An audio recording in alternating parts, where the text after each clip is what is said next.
Halo anak-anak semua, kembali lagi dengan Mr. Yohan.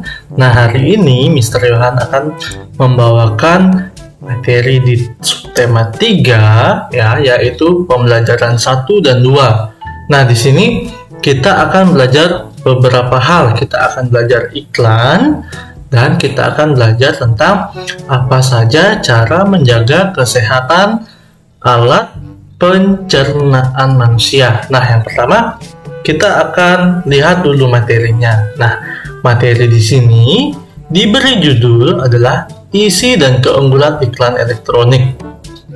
Oke, isi dan keunggulan iklan elektronik. Nah, iklan elektronik itu bisa dia berupa iklan dalam bentuk video. Nah, atau video dan audio. Nah, kemudian ada juga sekarang iklan yang berbentuk gambar saja. Biasanya iklan-iklan ini dia ditampilkan di media massa seperti koran elektronik, kemudian dia bisa ditampilkan di e-commerce atau tempat-tempat belanja online seperti Shopee, Tokopedia, Lazada, dan lain-lain. Nah, sekarang kita akan mencari apa sih isi dan keunggulan iklan elektronik. Nah, kalau dia berupa video, yang pertama kita harus lakukan adalah menyimak video itu supaya tahu apa sih isi keunggulannya. Kemudian kalau audio, kita dengar apa yang dibilang. Nah, kalau dia berbentuk gambar, ya kita harus baca.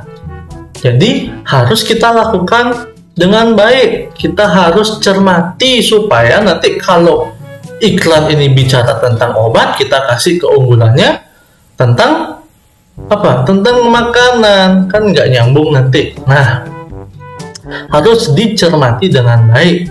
Baik itu gambarnya, baik itu kata-katanya, harus dicermati dengan baik. Nah, dari gambar dan kata-kata itu biasanya akan ada nanti keunggulan iklannya. Di sini Mister sudah punya iklan. Nah, iklannya Mister adalah iklan tentang obat apa nih? Ya, kita lihat dari gambarnya. Oh, ternyata ini iklan obat lambung, obat penyakit MAH. Di sini disebutkan obat penyakit MAH. Ya, nah di sini dari teksnya ini kita bisa lihat keunggulannya. Di mana keunggulannya, Mister? Coba kita baca dulu ya. Kita baca keunggulannya.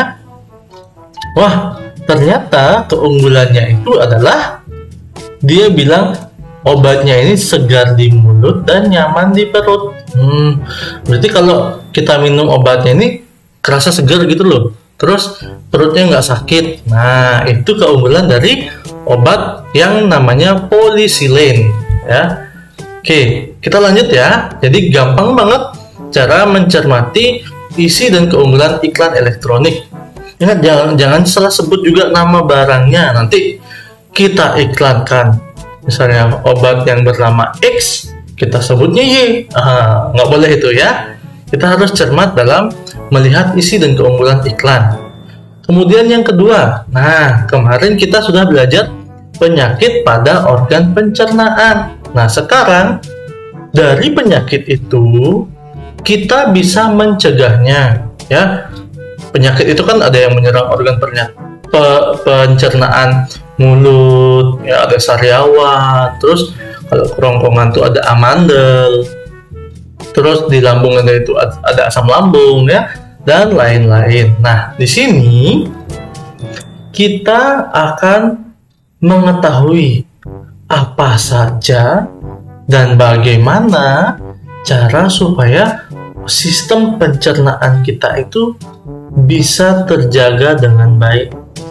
Nah, jadi biar nggak sembarang makan kita, biar nggak sembarang melakukan sesuatu ya. Organ pencernaan itu sangat penting ya, masing-masing dari mereka itu memiliki fungsinya yang sangat fatal bagi tubuh kita jika salah satu organ itu rusak. Bayangkan saja jika usus halusnya rusak atau terlilit. Nah, itu bisa tidak lancar dia pencernaan manusia. Kemudian kalau mulutnya banyak sariawan, kan nggak bisa makan. Kerongkongannya radang. nggak bisa menelan makanan karena sakit.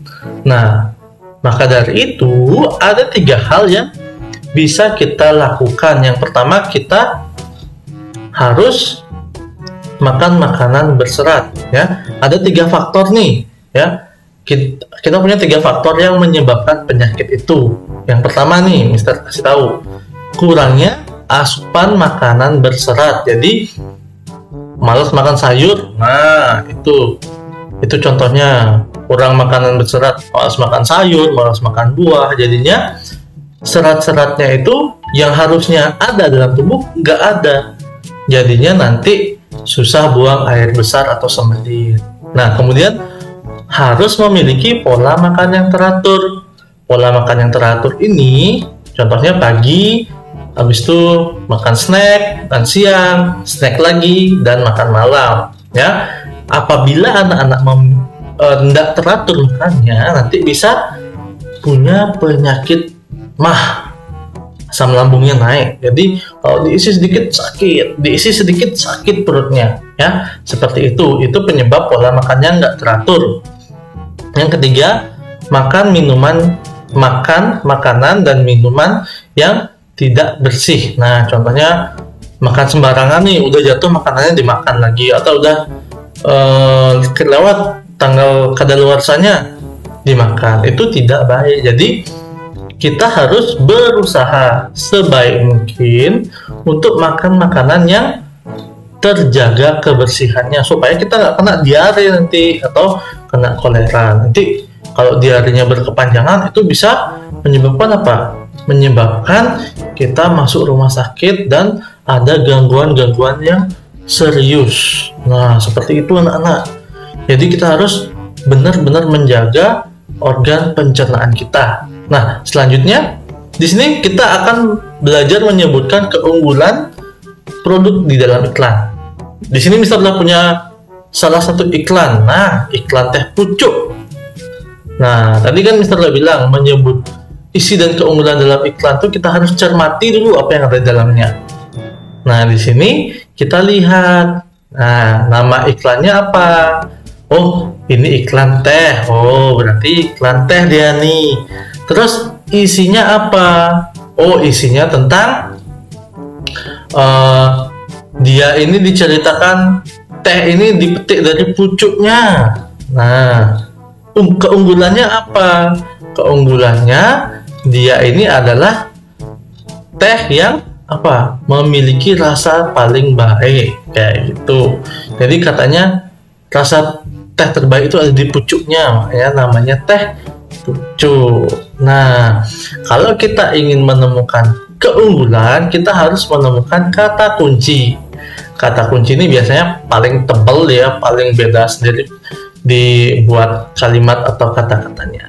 Nah, seperti itu ya anak-anak, cara menyampaikan atau menyebutkan keunggulan produk.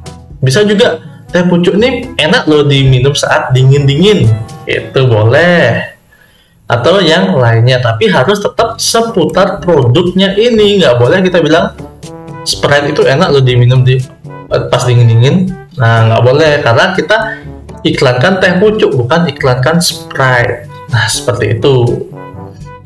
Oke, sekarang kita akan belajar tentang makanan yang sehat bagi sistem pencernaan. Apa aja? Apa sih yang disebut sehat di sini? Nah, makanan yang kita masukkan dalam tubuh itu adalah makanan yang harus terjaga kebersihannya. Kenapa begitu? Karena kita nggak boleh memasukkan makanan yang kotor dalam tubuh. Nanti dia ada virus dan bakteri. Nah, makanan sehat di sini adalah makanan yang memiliki serat dan vitamin serta protein yang baik bagi tubuh. Ya, bisa dia juga mengandung antioksidan. Nah, contohnya di sini adalah buah. Nah, buah ini banyak mengandung vitamin dan antioksidan. Untuk apa vitamin dan antioksidan ini? Untuk mencegah penyakit. Kalau sayur ini dia memiliki banyak serat. Fungsinya apa? Supaya kita lancar BAB. Nah, biji-bijian apa?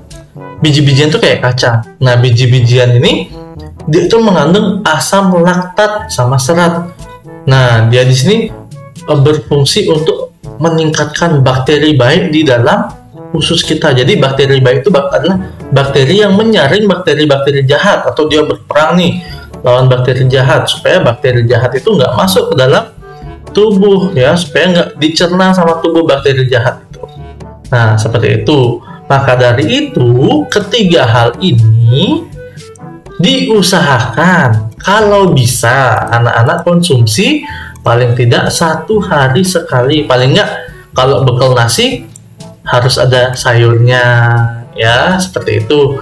Terus kalau di rumah usahakan makan buah-buah yang apa aja, misalnya pepaya, itu kan gampang didapatkan, kemudian jeruk dan lain-lain ya. Nah, seperti itu anak-anak.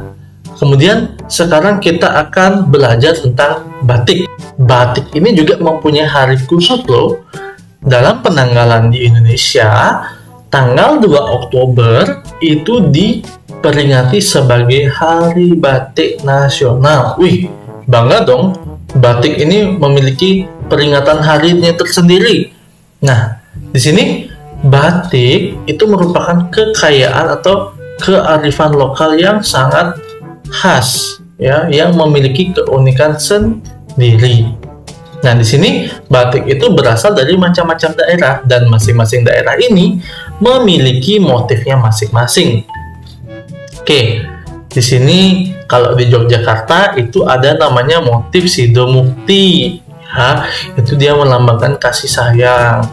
Motif Truntung, yaitu melambangkan cinta kasih. Motif Pisan Bali melambangkan harapan, keselamatan, serta kebahagiaan. Nah, selain Yogyakarta, ada juga daerah-daerah lain di Indonesia yang memiliki jenis batiknya. Yang pertama dari Cirebon. Cirebon ini biasanya dia itu motif batiknya kayak ada jalur-jalurnya. Nah, ada jalur-jalurnya. Kemudian contoh motifnya itu ada motif Liman, Singa Barong, Taman Arum, Naga Sega, dan lain-lain ya. Oke, kemudian di daerah Jambi. Nah, Jambi ini biasanya dia memiliki susunan warna yang sederhana, contohnya biru, krem, hitam, merah. Dia ini motifnya cenderung seperti bunga ya, seperti bunga. Kemudian ada floranya juga, ada faunanya, tapi dalam ukuran kecil. Nah, seperti gambar di samping. Kemudian dari Kalimantan Timur, di sini biasanya menggunakan warna-warna yang ngejreng, cerah, warna merah, biru, kuning, hijau ya. Kemudian motifnya itu biasanya dihiasi oleh totem. Totem itu patung-patung yang ada di daerahnya dia. Kemudian ada tameng juga. Nah, seperti ini termasuk gambar totemnya, gambar patungnya. Kemudian batik Pekalongan. Nah, batik Pekalongan ini adalah batik yang memiliki corak pesisir. Nah, coraknya itu banyak terpengaruh dari budaya-budaya di Tiongkok. Kemudian batik Pekalongan ini banyak juga didominasi oleh warna cerah seperti hijau, kuning, merah, serta ada motif bunga di dalamnya. Nah, seperti itu saja anak-anak. Untuk video kali ini, Mister harap anak-anak bisa menyimak dengan baik ya apa yang Mister sampaikan. Terima kasih, sampai jumpa di video pembelajaran berikutnya.